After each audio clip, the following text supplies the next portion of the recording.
Os dedinhos pequenininhos, eles não são, não sei, é joanete que se fala aqui? Não são joanetes normais. Na verdade, aqui, muitas vezes existe a falta de um ossinho, ou os ossos estão fundidos e são menorzinhos, mas ele simula um joanete dos dois lados. Ok? Existem pessoas com FOP que não têm esse dedão, mas é raro. O comum é todos terem.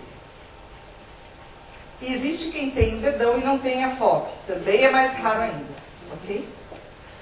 Outras malformações que podem acompanhar a FOP. O encurtamento dos polegares, bem menorzinho.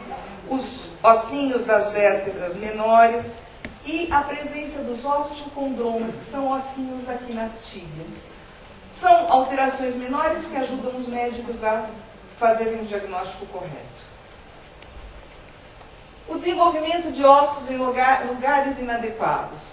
A FOP leva à formação de dois esqueletos. Um no lugar certo durante a formação do embrião e um fora do lugar após o nascimento. Importante dizer a todos vocês, a FOP evolui diferente de pessoa para pessoa. Então, não adianta eu olhar para o meu vizinho e falar, nossa, como ele está ruim, vou ficar igual. Não é assim. Uma coisa importante para os pais perceberem, vocês já devem ter visto que os surtos muitas vezes são sentidos só na mudança de temperatura. Não se vê esse inchaço. Então, meu Deus, um surto, preciso ligar para a Carmen, preciso mandar um e-mail. É importante que a gente também perceba só essas mudanças de temperatura e que se tenha em mente que surtos no quadril não se vê o inchaço, porque os ossos são mais profundos e nós temos muita carne no quadril.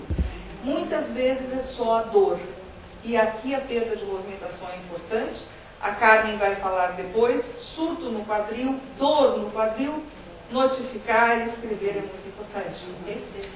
Muitas vezes um surto é escandaloso, grande, e não fica osso.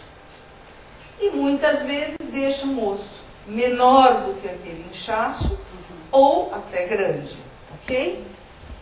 E a formação das pontes ósseas entre as juntas vai fazendo com que a pessoa muitas vezes perca a movimentação.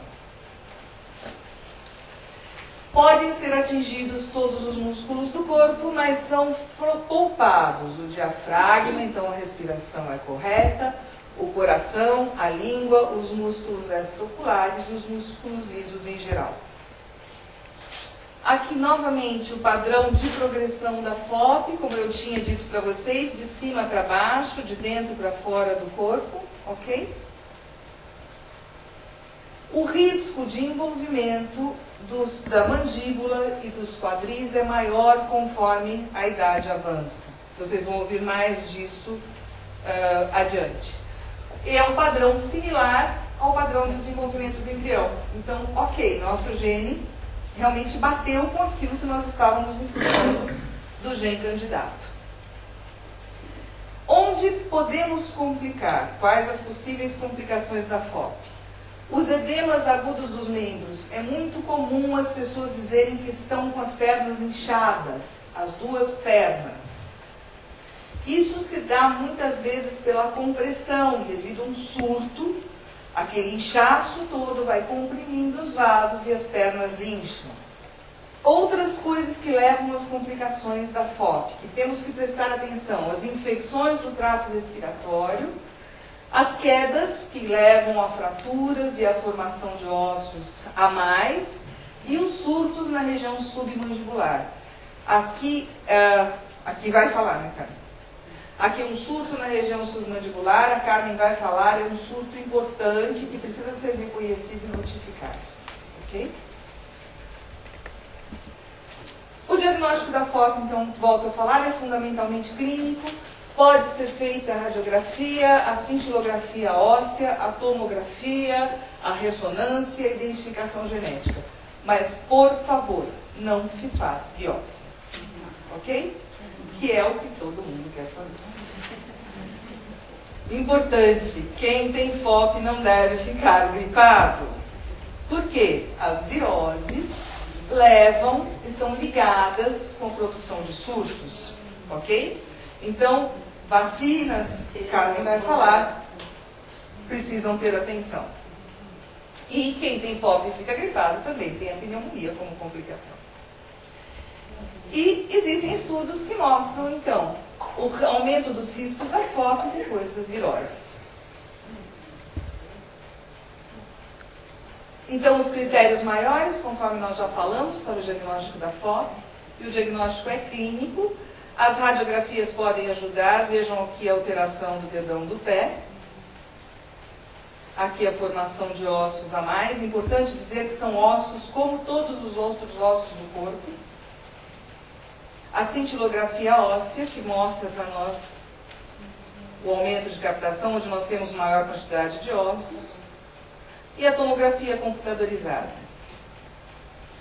A identificação genética é feita, principalmente na Pensilvânia, também é feita na Grã-Bretanha. Atenção aos diagnósticos errados. Aqui existem alguns nomes complicados, não precisam prestar atenção. O mais importante é que muita gente é diagnosticado com infecção e com câncer. Então, quem já teve esse diagnóstico, saiba que é um dos diagnósticos diferenciais mais frequentes, os erros mais frequentes com a FOP. Importante vermos que a vida com a FOP continua. Acho que essa é a maior lição que a gente pode dar hoje. E aqui alguns rostos para que vocês vejam que não estão sozinhos ao redor do mundo e que todo mundo está fazendo a vida continuar. Ok? Aqui apenas algumas palavras que muitas mães perguntam se as pessoas com FOP são normais. Sim, são normais, são capazes, intelectualmente normais, capazes de ter uma vida profissional, uma vida pessoal como qualquer outra pessoa. Apenas precisamos de ajuda, de auxílio, e é por isso que estamos todos aqui para ajudar. Ok? Pode ter filhos, é difícil, mas pode. E pode principalmente trabalhar. Aqui um amigo nosso que está se formando médico nos Estados Unidos, ok? E aqui eu só quis terminar dizendo uma coisa. Sempre que a gente aplica força naquilo que a gente faz, muitas vezes a gente não chega no final exatamente no que a gente queria, mas a gente faz uma grande diferença. Então hoje aqui são algumas famílias dispostas a fazer diferença, dispostas a mudar. E isso eu dou os parabéns a vocês, porque há 10 anos atrás isso não existia. Ok? Então, força!